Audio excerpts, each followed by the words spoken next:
안 더우셔요? 추우세요? 적당히? 3번씩 물어봐야 돼. 한번 딱 물어봤을 때, 아, 적당합니다. 이러면 좋은데, 저기, 오재영 얼굴이 안 보여. 누나하고 자리 바꿔 앉아. 아니면 앞으로 오든지. 감추는 거야? 멋진 얼굴을 좀 보고 싶어. 의자를 거기 하나를 안 놓은 이유가 그 벽 쪽에 앉아가지고 기대고 있거나 또 가끔 스위치를 끄는 사람도 있고 졸다가 무심결에 그래서 의자를 아예 거기 안 놨어요. 오늘 마태복음 21장 37절 말씀을 중심으로 아들을 보내심이라는 제목으로 함께 은혜를 나누고자 합니다. 아들을 보내셨는데 왜 보내셨을까? 아들 누구예요? 예수님. 왜 보내셨다고? 자기 백성을 저희 죄에서 구원할 자라는 뜻이 뭐라고요? 예수 이름. 한마디로 예수의 이름은 구원이라는 뜻이에요. 성경에 보면 이름을 예수하라. 저는 자기 백성을 저희 죄에서 구원할 자이십니다. 그래서 예수란 말하고 여호수아란 말하고 예수아란 말하고 같은 뜻이에요. 구원이라는 뜻이에요. 구원. 오늘 본문에 딱 한 절만 읽었습니다만 왜 한 절만 읽었을까요? 여러분들이 나머지는 다 읽을 줄 믿고 한 절만 딱 딸랑 읽었어요. 여러분이 안 읽을 줄 믿으면 제가 그냥 아주 21장을 한 장을 다 읽어야 되는데 그러면 설교 시간이 줄어드니까 읽는 거는 여러분이 아무 때나 읽으시면 돼요. 오늘 본문에서 예수님께서 포도원의 비유에 대해서 말씀을 해주고 있어요. 포도원의 비유에 대해서. 하면서 박쌤이 늦게 와가지고 재영이를 또 가려버렸네. 재영이 이리 와. 재영이 이리 와. 제 앞자 여기 폈어. 시원해. 여기.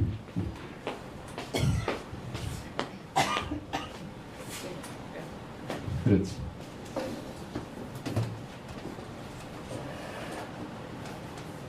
이렇게 성도들이 많다 보면 앞사람 뒤통수에 가려가지고 안 보이는 경우가 있어. 그럴 때는 보이게 옮겨서 앉으면 돼요. 여러분 기도원에 가보면 이렇게 방석 앉고 하는 데 있잖아요. 일렬로 쫙 맞춰놨어요. 그 일렬로 쫙 맞춰 앉으면 어떻게 돼요?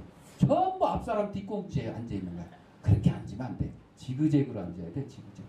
그래서 목사님하고 이렇게 눈이 좀 마주쳐가면서 눈이 마주쳐가면서 이렇게 말씀을 들어야 돼요. 여러분 형사들이 그러죠. 범인들 치주할 때 눈을 보고 얘기하라고 해요. 왜? 거짓말하게 되면 어떻게 해요?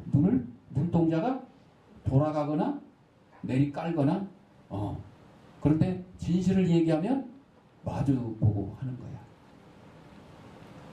남자 여자 연애할 때도 그래요. 내 얼굴 보고 얘기해. 내 눈 보고 얘기해. 어디 갔다 왔어? 뭐 했어?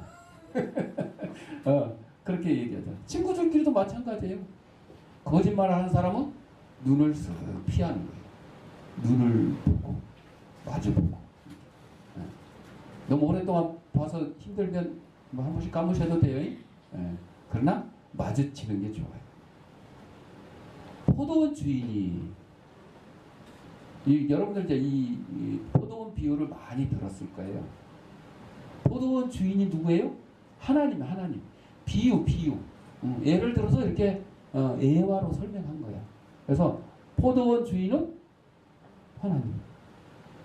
포도원을 세를 주고 수확대가 되자 하인들을 보내어서, 하인들은 선지자나 뭐 이런 사람들이요. 예언자나.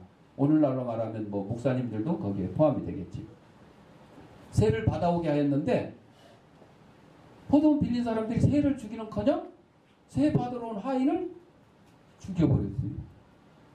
우리 믿음의 조상들, 조금 전에 이 캔드릭이라는 선교사 얘기도 했습니다만 이 땅에 복음을 전하러 왔는데 죽임을 당했어요. 바로 그 얘기예요. 다음에 더 많은 하인들을 보냈지만 이들도 죽여버리고 말았어요. 많은 사람들이 선교를 당했다는 거예요. 하나님의 말씀을 전하려고 하다가 마지막으로 누구를 보냈어요? 아들을 보냈어요. 비유에는 아들이에요. 아들이 누구라고요? 예수님. 근데 이 아들도 어떻게 했어요? 죽여버렸어요. 이게 예수님의 십자가의 사건을 비유한 거죠. 포도원 주인이 할 일은 이 악한 자들을 진멸하고 다른 농부에게 세를 주는 것이에요. 이 얘기의 내용이 바로 유대민족을 얘기한 거죠. 그런데 유대민족뿐만 아니라 예수님을 죽인 사람들이야 유대민족이죠. 그런데 오늘날 많은 민족들이 하나님의 복음을 전하러 온 선교사들을 우리 신앙의 선배들을 어떻게 했어요? 죽였어요. 창끝이라는 영화 보셨잖아. 창끝. 짐 엘리엇. 그냥 예수 믿으세요. 뭐 이럴 시간도 없어. 그냥 전도하러 갔는데 그냥 죽인 거예요. 그랬더니 많은 사람들이 어이구 저거 헛짓했다고. 헛짓했다. 전에 샘물교회인가 어디 뭐 아프가니스탄에 뭐 갔다가 포로로 잡힌 적 있었잖아요. 인질로잉? 네, 포로가 아니고 인질이지. 포로는 전쟁 군인이 포로고 인질로 잡혔다가 나중에 이제 뭐 2명이 죽었나? 2명이 죽고 나머지 뭐 풀려나고 뭐 그랬던 것 같은데 바로 그런 경우하고 비슷해. 복음 전하는 일에 하나님 말씀 전하는 일에 일하러 갔다가 죽임을 당하면 아이고 저 헛고생했다고 생각할 수가 있어요. 누비 캔드릭이 병으로 죽었잖아요. 복음 전하러 왔는데 병 걸려서 맹장염이라 그랬나 아까? 네. 그러니까 아니 제대로 뭐 성교도 못하고 죽었으니까 헛일했다고 생각할지 모르지만 본인이 얘기했잖아. 내가 이 조선의 복음의 하나의 씨앗이 되면 나중에 몇십 년 후에는 이 조선 땅에도 많은 성도들이 일어날 것이고 그들도 또 나처럼 다른 나라에 가서 복음의 씨가 될 것이다. 예언을 한 거죠. 예언을. 근데 그게 오늘날 이루어졌어요? 안 이루어졌어요? 이루어졌잖아요. 이루어졌잖아요.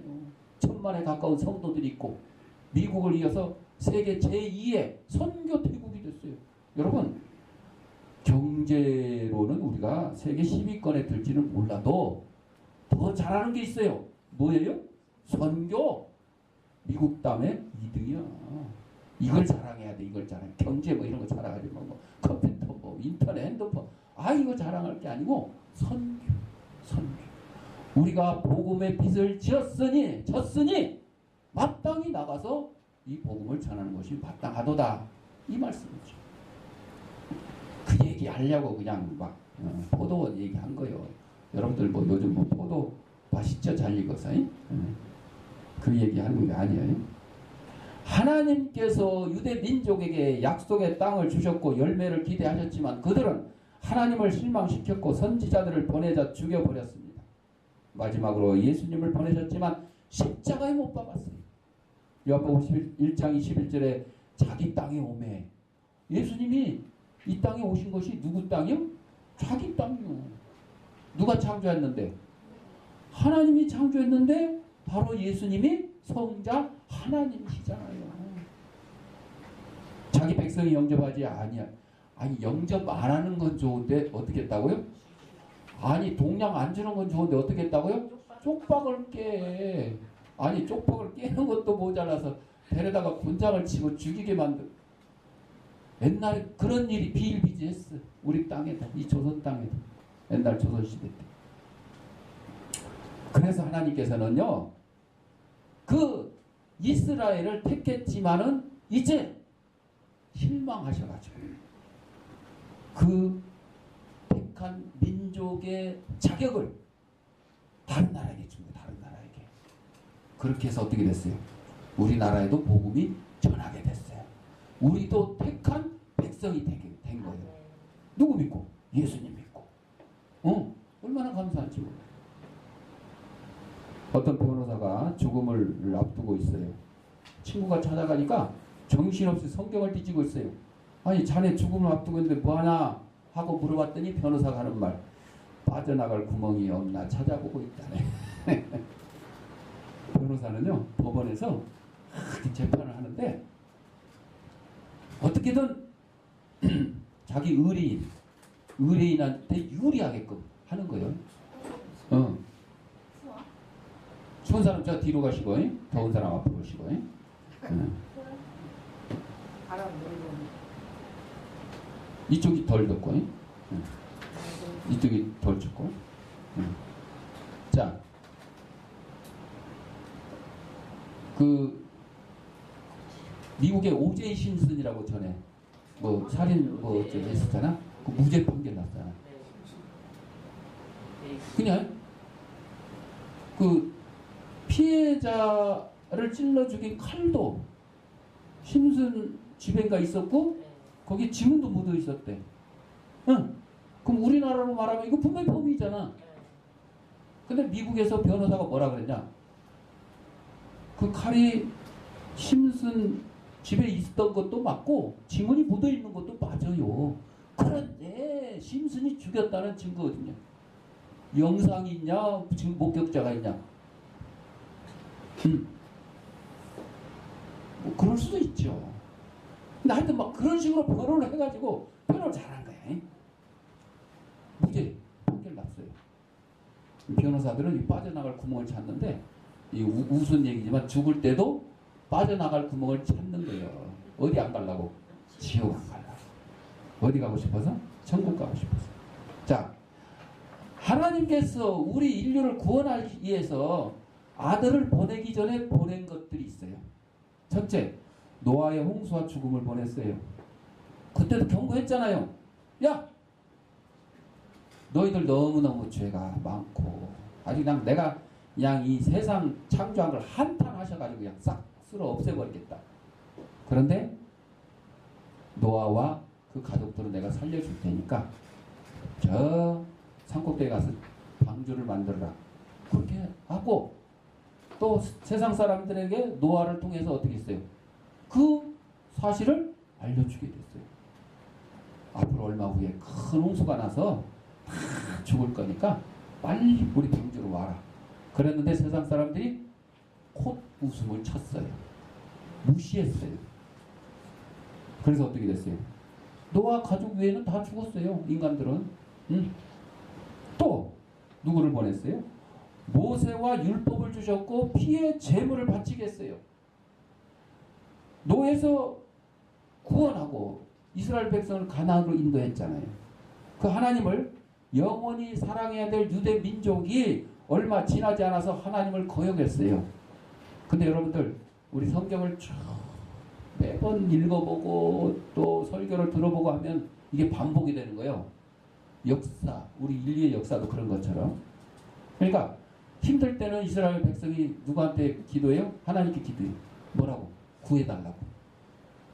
그리고 먹고 살만하면 어떻게 돼요? 뭘 섬겨요? 우상을 섬겨. 아, 참 희한해. 아니 하나님이 먹을 것 주시고 집 주시고 차 주시고 자식 주시고 다 하면 열심히 더 하나님을 잘 섬겨서 복을 받아야 되는데 딴짓해. 성경 말씀이 맞는 것 같아. 하나님과 뭐를 겸하여? 돈을 겸하여 섬길 수 없다. 여러분 부자가 천국 가기가 얼마나 어려운지 낙타가 바늘기로 들어가는 게 차라리 낫다 그랬어요. 아니 낙타가 어떻게 바늘기로 들어가? 그 어려운 것보다 더 어려운 게 뭐라고? 부자가 천국에 가는 게 어려워. 그러니까 돈 많으면 뭐가 안 보여요? 하나님이 안 보여요. 하나님은 안 보이나? 돈 많으면요 자식도 안 보여요. 부부지간에도요 안 보여. 어제 제가 그 올림픽공원 피크닉 광장에서 장기 기증의 날 기념 초록 리본 걷기 대회를 참석하고 왔는데 우리 기증하신 목사님 한 분이 저하고 이제 오랫동안 활동을 하면서 어려운 사람 돕는 일에 굉장히 앞장섰죠. 그러니까 뭐 신장도 기증하고 했죠. 하나님 복을 주셔가지고요. 구이동에 4층짜리 열린 빌딩을 주셨어. 거기서 월세만 700만 원 나와. 그런데다가 오피스텔을 20채를 주셨대. 거기서 월세가 1000만 원이 나와. 하나에 50만 원씩. 월세가 1700만 원. 그런데 문제는 뭐냐? 사모님이. 이 목사님은 그 하나님이 주신 거니까 하나님이 주신 복이니까 누구를 위해서 써야 된다고? 하나님을 위해서 써야 된다고 그러는데 사모님은 아니요. 꽉 쥐고 그 목사님한테 한 달에 용돈 10만 원밖에 안 준대. 그러면서 그 돈 모아가지고 자꾸 부동산을 늘리는 거야. 그리고 뭐 개모임과 이런 거는 막 한 달에 막 6, 7번씩 쫓아다니고. 이 어디에 있는 거예요? 목표가 어디에 있는 거예요? 돈에 있어, 돈에. 하나님한테 있는 게 아니고. 어제 그 얘기를 같이 했어요. 그래서 목사님이 그런데 또 그 중풍, 뇌졸중을 맞아가지고 다리를 절고 계셔. 목사님. 그러니까 복을 그렇게 주셨는데 고난도 또 같이 주신 거예요. 목사님이 자식들한테 나 죽으면 다 이거 하나님 앞에 바치고 갈 거라 그랬더니 아들이 그러더래요. 아버지가 뭐 다 벌었어요. 엄마도 고생해서 같이 벌었지. 이러더래. 안 된다 이거야. 자기 달라 이거야. 자기 달라. 여러분 이게 뭐예요? 그러니까 여러분들 그런 빌딩 없고 오피스를 없는 거를 감사해야 돼. 없는 거를 없는 거를 감사해야 돼. 그 목사님하고 저하고 하는 얘기가 그래요. 성도들이 하나님 앞에 그냥 복 받을 줄만 알지 고난은 안 받으려고 그러니까 고난만 오면 불평하고 그냥 도망가고 복 받으면 또 그럼 복 받으면 또 가까이 와야 되잖아. 근데 그 받은 복을 쓸어 다니는 거야. 쓸어 다녀. 하나님을 떠나서. 이건 생각도 안 했는데 그냥 열받아갖고 나왔네. 그러니까 하나님께서 모세와 율법과 이 피의 제물을 바치는 것까지 다 알려줬는데 다 잊어버리고 우상을 섬기고 우상한테 가서 제사하고 절하고 이랬단 말이죠. 유명한 인사들이 모임이 있었고 그 자리에 참석한 배우에게 사람들이 멋진 솜씨를 보여달라고 요청을 하니까 배우가 일어나서 시편 23편을 싹 낭독을 합니다. 여호와는 나의 목자시니. 모두가 감탄하며 박수를 보냈어요. 이번에는 목사님께 부탁을 했어요. 목사님도 똑같이 시편 23편을 완성을 했어요. 그의 목소리는 좋지 못했고 또 멋지게 말하지도 못했어요. 그러나 암송이 끝났을 때 참석한 사람들의 눈에는 눈물이 고였습니다. 배우가 목사님의 손을 잡고 말합니다. 저는 시편 23편을 그냥 알고 있었을 뿐인데 목사님은 그 안에 계시는 목자를 알고 계시는군요. 여러분 하나님에 관해서 알고 계십니까? 아니면 하나님을 알고 계십니까? 하나님을 아셔야 돼요. 하나님을 아셔야 돼요. 교회 안 다니는 사람들한테 뭐 교회 갑시다. 예수 믿으세요. 하나님 믿으세요. 얘기를 하면 간혹 가다가 나 잘 알아. 하나님도 잘 알고 교회도 잘 알고 심지어는 우리 동생이 목사예요. 우리 큰아버지가 목사예요. 이렇게 얘기하는 사람들이 있어요. 그 사람들은 하나님에 관해서 알고 있어요. 근데 누구를 몰라요? 하나님 자체를. 하나님 자체. 그 얘기. 하나님이 또 예수님 보내시기 전에 다윗의 시편과 죄사함의 약속을 보내셨어요. 시편 23편 1절 여호와는 나의 목자시니 내게 부족함이 없으리로다. 46편 1절에 하나님은 우리의 피난처시오 힘이시오 환난 중에 만날 큰 도움이시라. 다윗이 하나님을 왜 사랑했어요? 하나님이 모든 문제를 해결해 주시니까. 다 해결해 주셨잖아요. 다윗을 사랑하시고 다윗의 범죄함을 용서하시면서 교훈하신 하나님의 이 노력도 이스라엘 백성들에게는 어떻게 됐어요? 물거품이 됐어요. 또 에레미야와 그의 눈물의 선지자 에레미야를 보냈죠. 왜 에레미야 선지자가 이스라엘 백성들 때문에 눈물을 흘렸어요? 회개하라고. 온 나라를 다니면서 눈물로 호소했어요. 감옥에 갇혔으면서도 여보세요. 우리 그 손양원 목사님 사랑의 원자탄이라는 별명을 가진 두 아들 동인이와 동신이가 공산당에게 총살당한 뒤에 그 아들 둘을 죽인 빨갱이를 체포했을 때 그를 죽이지 말고 탄원해가지고 살렸을 뿐만 아니라 뭘로 삼았어요? 양아들로 삼았어요. 장례식장에서 손양원 목사님께서 감사의 기도를 올릴 수 있었던 것은 바로 예수 그리스도의 십자가의 구속에 크나크신 용서의 은총을 깨달았기 때문에 주님은 그보다 더 큰 내 죄를 용서해 주셨는데 왜 나는 내 원수를 사랑하지 못하겠냐? 그래서 남들이 원수라고 하는 그 자기 두 아들을 죽인 빨갱이를 양아들로 삼았어요. 국민일보에 나오는 얘기가 손양원 목사님이 용서하고 양아들을 삼은 안재선 씨가 자기가 죽으면서 자기 아들에게 유언을 합니다. 그리고 그 유언에 따라서 목사님이 됐어요.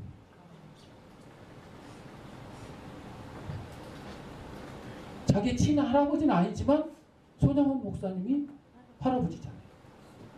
할아버지 뜻에 누가 되지 않도록 사랑과 소망을 갖고 죽기까지 충성하겠다고 다짐을 했어요. 만약에 자기 두 아들을 죽인 그 원수를 그냥 처형하게 놔뒀으면 이런 일이 일어날 수가 없었잖아요. 또 하나님께서 이사야와 그의 사랑의 초대를 보내셨어요. 이사야 55장 1절에 오호라 너희 목마른 자들아 물로 나오라 돈 없는 자도 오라 너희는 와서 사못되 돈 없이 값없이 와서 포도주와 젖을 사라. 또 이사야 1장 18절에 여호와께서 말씀하실 때 오라 우리가 서로 변론하자 너희의 죄가 주홍 같을지라도 눈과 같이 희어질 것이요 진홍같이 붉을지라도 양털같이 희게 되리라. 이 구약에서 예수님에 관한 말씀을 이렇게 많이 했어요.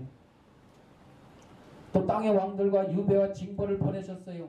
하나님의 백성들이 범죄하고 우상을 섬기면 포로로 삼겠다는 말씀에 따라서 바벨론의 포로로 삼으셨고 하나님께로 돌아왔지만 오래지 않아 하나님을 잊어버렸어요. 사람들의 잘못 때문에 하나님의 계획이 실패로 돌아갔습니다.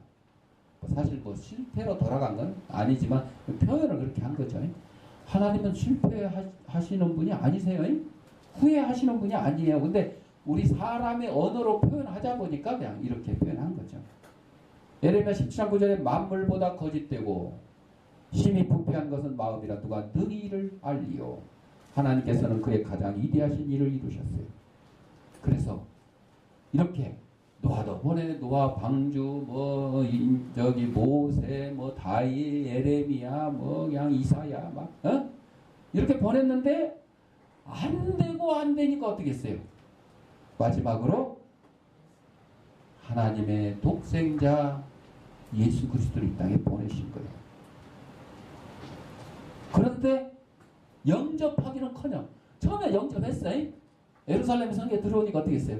호산나 호산나 막 종려나무 가지 흔들고 자기 겉옷을 갖다가 깔아서 밟고 가게 만들고 그랬던 사람들이 돌변해서 예수님을 십자가에 못 박아라 못 박아라. 저 강도 풀어주고 예수님을 십자가에 못 박아라.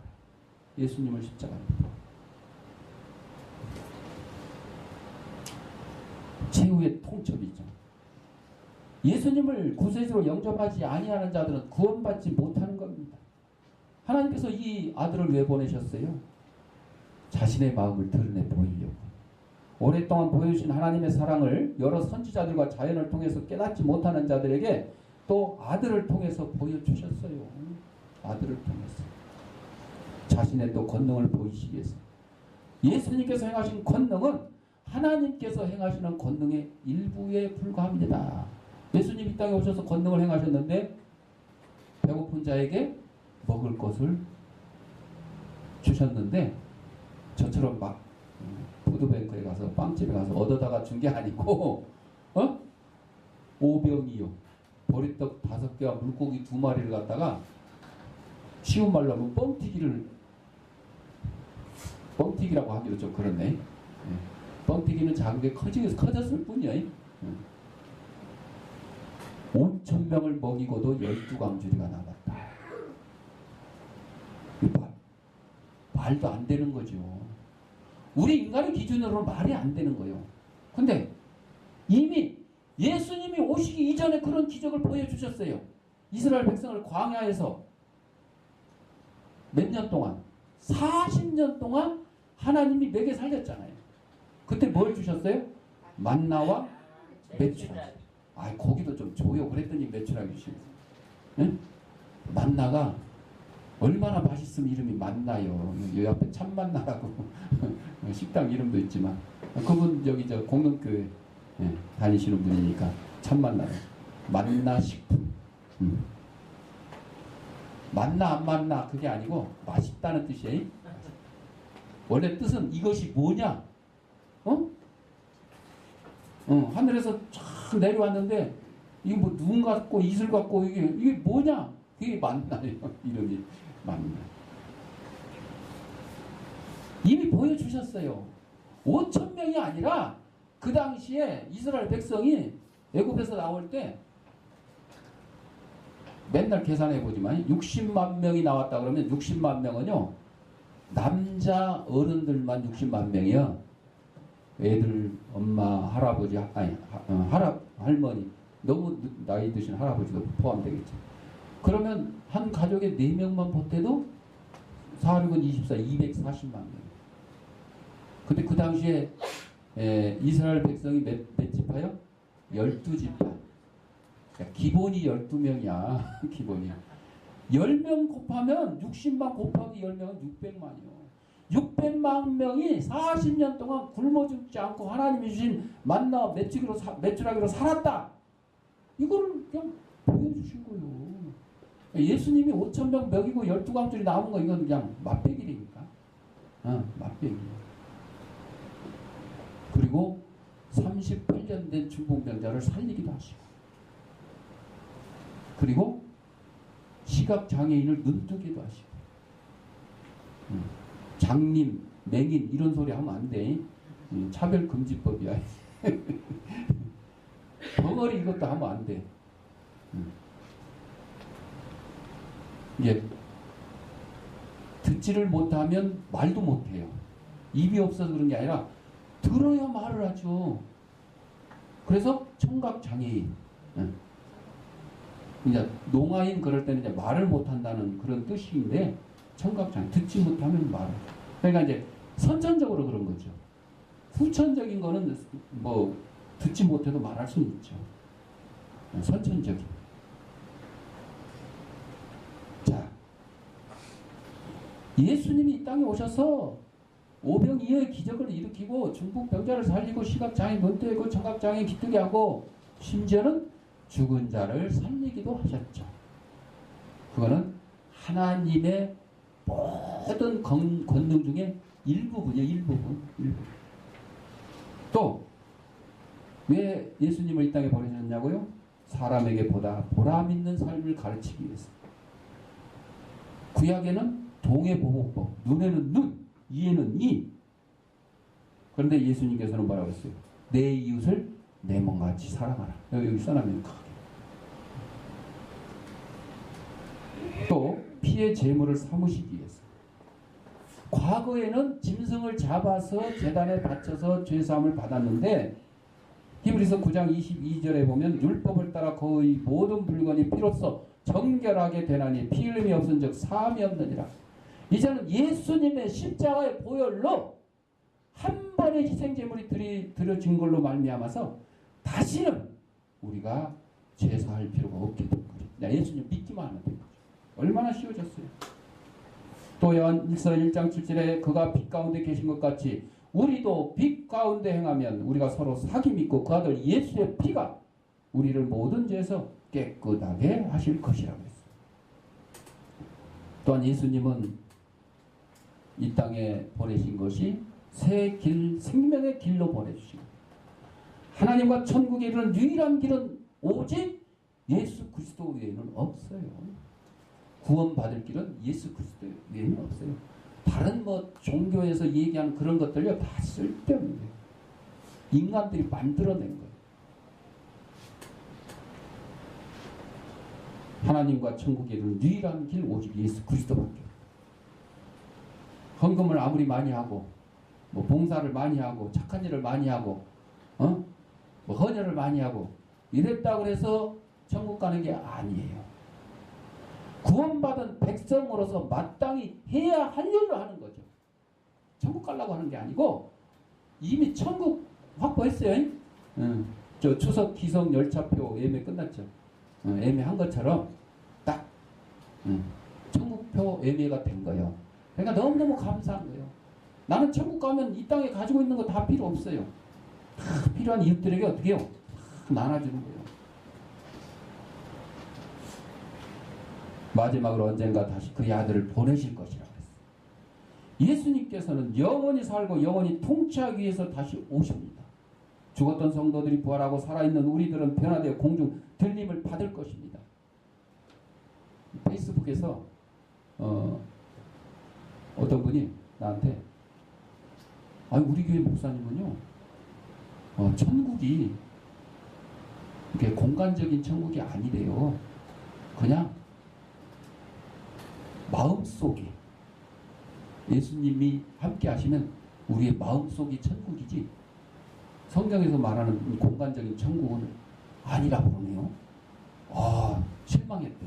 그래서 내가 거기다 답변을 부자와 나사로의 비유에 보면 나사로가 죽어서 아브라함의 품에 안겼다 하는 것을 보면 이거는 천국의 실제를 보여주는 것입니다. 여러분, 우리가 부활할 때에 우리가 육신의 죽음을 맞이하면 영혼의 부활이 영혼이 하나님 품에 안기는 거죠. 우리 육신은 썩어서 어디로 가요? 흙으로 없어져요. 그런데 이 흙으로 없어진 육신이 언제 부활한다 그랬어요? 예수님이 재림하실 때 영화로운 몸, 그냥 관절염, 디스크 있는 시각장애, 청각장애 있는 몸이 아니라 영화로운 몸으로 부활되는 거죠. 그러면 그 영화로운 몸이 들어가 있는 천국이 실제하지 않는다 그러면, 이 공간적인 개념이 없다 그러면 우리의 믿음이 헛것일 수도 있어요. 예수님이 부활하셨는데 영혼만 부활하신 거예요? 아니요.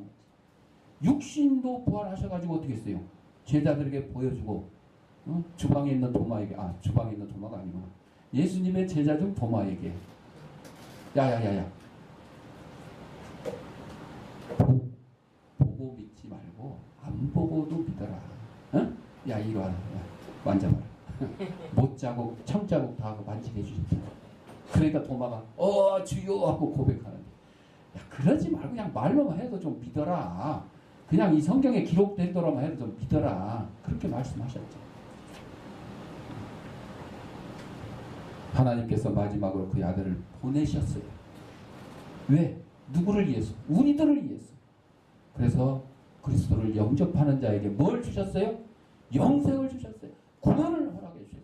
천국에 들어갈 수 있는 자격을 허락해 주셨습니다. 사랑하는 성도 여러분, 이러한 귀한 말씀 함께 전하는 저와 여러분들이 되기를 바랍니다. 기도하겠습니다. 사랑하는 아버지